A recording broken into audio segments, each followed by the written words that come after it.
আসসালামু আলাইকুম everyone, welcome to Fuad-Programmer। তো এতদিন আমরা HTML সম্পর্কে বিস্তারিত আলোচনা করেছিলাম। তো এই টিউটোরিয়াল সিরিজ থেকে আমরা CSS নিয়ে আলোচনা করব। তো আমরা যখন HTML নিয়ে আলোচনা করেছিলাম তার মধ্যে CSS এর বেশ কিছু পার্ট আমরা দেখিয়েছিলাম। এই টিউটোরিয়াল সিরিজে আমরা বিস্তারিত আলোচনা করব এবং আমরা কি বলেছিলাম, HTML যেটা সেটা হচ্ছে আমাদের একটা স্ট্রাকচার ক্রিয়েট করে এবং CSS যেটা সেটা একটা ডিজাইন ক্রিয়েট করে। ওই স্ট্রাকচারের সাথে একটু কালার, রং এগুলো মিশিয়ে সুন্দর একটা ডিজাইন ক্রিয়েট করে। তো এই জন্য আমাদেরকে স্টাইল ব্যবহার করতে হয় এবং আমরা বলেছিলাম যে স্টাইল তিনভাবে লেখা যায়, যেমন ইনলাইন CSS, ইন্টারনাল CSS এবং এক্সটার্নাল CSS। তো আমাদের W3 স্কুলে যে টিউটোরিয়াল সিরিজ আছে সেই টিউটোরিয়াল সিরিজে এই সম্পর্কে বেশ কিছু এক্সাম্পল দেওয়া আছে। ওকে, তো এই জন্য আমরা সর্বপ্রথম কি করব, আমরা গুগল ক্রোম এবং ভিজুয়াল স্টুডিও কোড ওপেন করব এবং এটা কিভাবে ডাউনলোড দিতে হয় এর আগে আমরা যখন HTML শিখেছি সেই পার্টে আমরা বলে দিয়েছিলাম এবং এখানে একটা আমরা নতুন ফাইল ক্রিয়েট করব CSS এর জন্য। তো CSS ফাইল ক্রিয়েট করার জন্য আমাদেরকে একটা HTML ফাইল ক্রিয়েট করা লাগবে। তো আমি যেহেতু ম্যাক ইউজার, তো এই জন্য আমি একটা নিউ ফোল্ডার ক্রিয়েট করব। আর তোমরা যারা উইন্ডো ইউজার তারা হচ্ছে টেক্সট ডকুমেন্ট নামক একটা প্রপার্টি আছে, মাউসের রাইট ক্লিক করলে ওই ডকুমেন্টটা চলে আসবে। তো ওইখানে এসে একটা নিউ টেক্সট ডকুমেন্ট ক্রিয়েট করবা এবং এইখানে লিখে দিবা। তো এখানে আমি test.html নামক একটা ফাইল ক্রিয়েট করলাম এবং এই ফাইলটা ড্র্যাগ করে আমাদের ভিজুয়াল স্টুডিও কোডে নিয়ে নিলাম। তো আমাদের এখানে সেই test.html ফাইলটা ক্রিয়েট হয়ে গেল। তো এর মধ্যে আমি আরও একটা HTML ফাইল নিতে চাচ্ছি। তো এই জন্য আমরা test1.html নামক একটা ফাইল ক্রিয়েট করছি এবং এইখানে এক্সক্লেমেটরি সেন্টেন্স দিয়ে একটা সিম্পল স্ট্রাকচার নিয়ে নিলাম। তো আমাদের CSS ব্যবহার করতে হলে অবশ্যই 100% HTML জানা জরুরি। তো এরপরে আমরা কি করব, আমরা এক্সটার্নাল CSS ব্যবহার করব। তার আগে আমি ইন্টারনাল এবং ইনলাইন CSS নিয়ে আলোচনা করি। তো এজন্য প্রথমে আমরা এটা ওপেন উইথ লাইভ সার্ভার করব। তো এটা যখন আমি ওপেন উইথ লাইভ সার্ভার করলাম আমাদের আউটপুটে ব্ল্যাঙ্ক দেখাচ্ছে, কারণ আমরা এখনও এখানে কিছু লিখি নেই।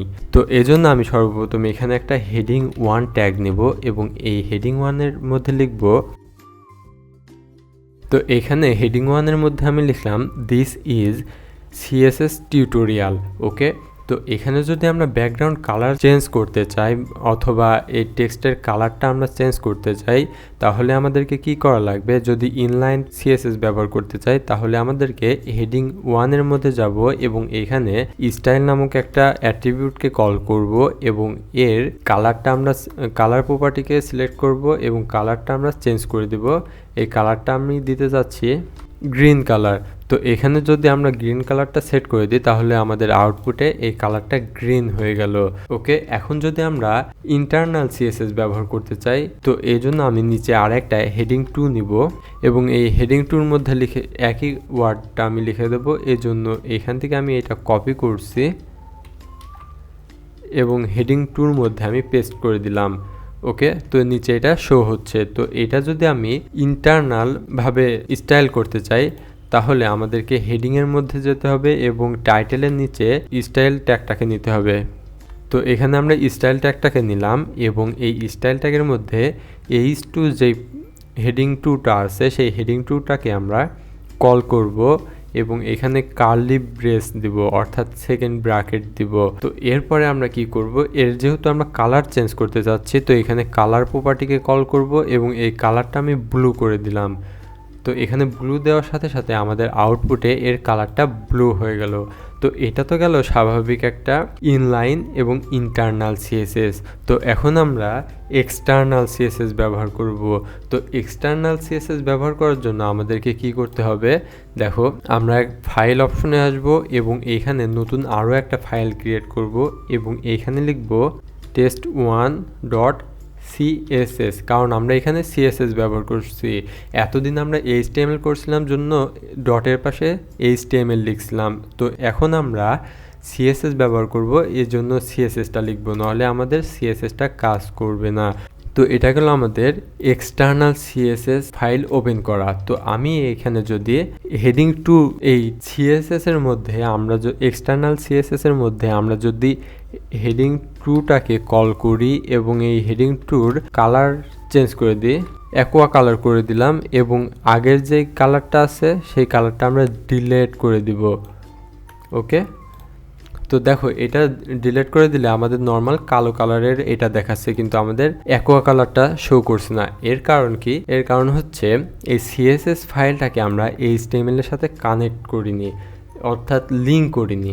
তো আমরা যখন এটা লিঙ্ক করব তখন আমাদের এই সিএসএস এর এটা কাজ করবে। তো লিঙ্ক করার জন্য আমরা কি করব, এই টাইটেলের নিচে আসব এবং এখানে লিঙ্ক নামক একটা প্রপার্টি আছে বা ট্যাগ আছে, সেই ট্যাগটাকে আমরা কল করব এবং এই ট্যাগের মধ্যে আমরা লিখে দিব REL অর্থাৎ রিলেশন। তো রিলেশন করে দেব। এই রিলেশনের মধ্যে আমরা কি লিখব, স্টাইল শিট।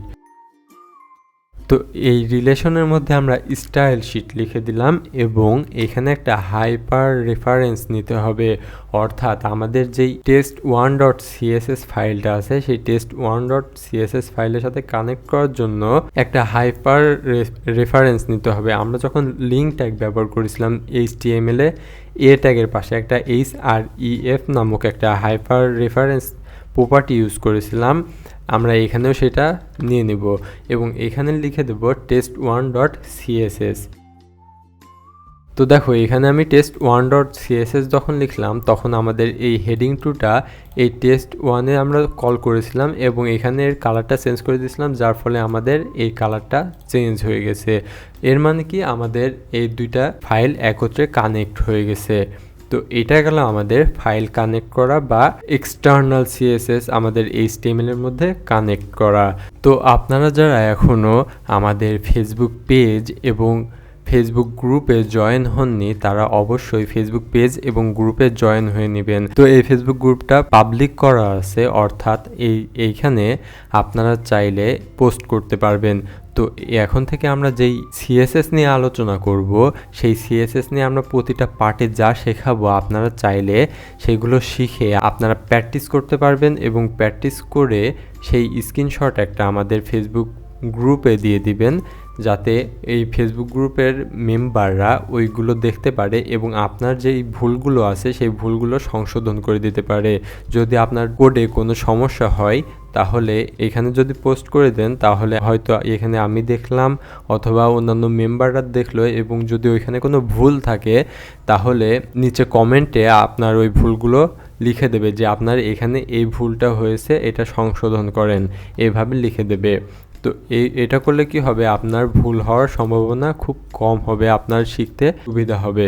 তো আজকের পর্ব এই পর্যন্তই। এর পরবর্তী পার্ট থেকে আমরা সিএসএস এর অন্যান্য প্রপার্টি নিয়ে আলোচনা করব।